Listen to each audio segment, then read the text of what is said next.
Hey guys, ഞങ്ങളുടെ വീടിൻ്റെ മേളിലത്തെ കറ്റാർവാഴ അല്ലാത്ത കൃഷി എന്ന് പറയുന്നത് പനിക്കൂർക്കലയാണ് ഗൈസ്. പനിക്കൂർക്കല നമ്മൾ ആവിയൊക്കെ പിടിക്കാൻ വേണ്ടി എടുക്കത്തില്ലേ, പനിയൊക്കെ വരുമ്പം ആ സംഭവം. പിന്നെ പാഷൻ ഫ്രൂട്ട്. ഇതിൻ്റെ ചുവട് നിൽക്കുന്നത് താഴെയാണ്, മാവിലോട്ട് കയറ്റി വിട്ടതാണ്. മാവ് വഴിയൊക്കെ അത് കയറി കയറി നമ്മുടെ പുളിയിലോട്ടൊക്കെ കയറിയിട്ടുണ്ട്. ഇപ്പോൾ ആകെ മൊത്തം പടർന്ന് കിടക്കുകയാണ്. ഈ സാധനത്തിൻ്റെ അകത്ത് പാമ്പും കയറുന്ന ചാൻസ് ഉണ്ട് കേട്ടോ. നമ്മുടെ റെഡ് പാഷൻ ഫ്രൂട്ടാണ്, നല്ല രുചിയാണ് കേട്ടോ. പഴുത്ത് കഴിഞ്ഞ് കഴിയുമ്പോഴത്തേക്കിനും പഞ്ചസാരയൊന്നും വേണ്ട.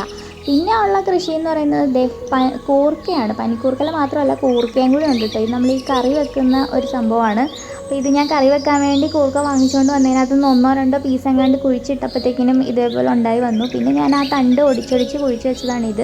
ഇപ്പോൾ കൂർക്കയൊക്കെ ഉണ്ടായി തുടങ്ങി ഗൈസ്. അപ്പം നമ്മൾ സത്യം പറഞ്ഞാൽ ഇത് മണ്ണിലാണ് വെക്കേണ്ടത്. എന്നിട്ട് ഈ തണ്ടുണ്ടായി നിൽക്കുന്നിടത്തോട്ടെല്ലാം നമ്മളിങ്ങനെ മണ്ണിട്ടിട്ട് കൊടുക്കണം, മേളിലോട്ട് മണ്ണിട്ട് കൊടുക്കണം. അപ്പോൾ കൂർക്ക ഉണ്ടായി വരും ഗൈസ്. അപ്പോൾ എൻ്റെ വീഡിയോ ഒക്കെ ഇഷ്ടപ്പെട്ടില്ലെങ്കിൽ ലൈക്ക് ചെയ്യണം, ഷെയർ ചെയ്യണം, സബ്സ്ക്രൈബ് ചെയ്യണം. ടാറ്റാ.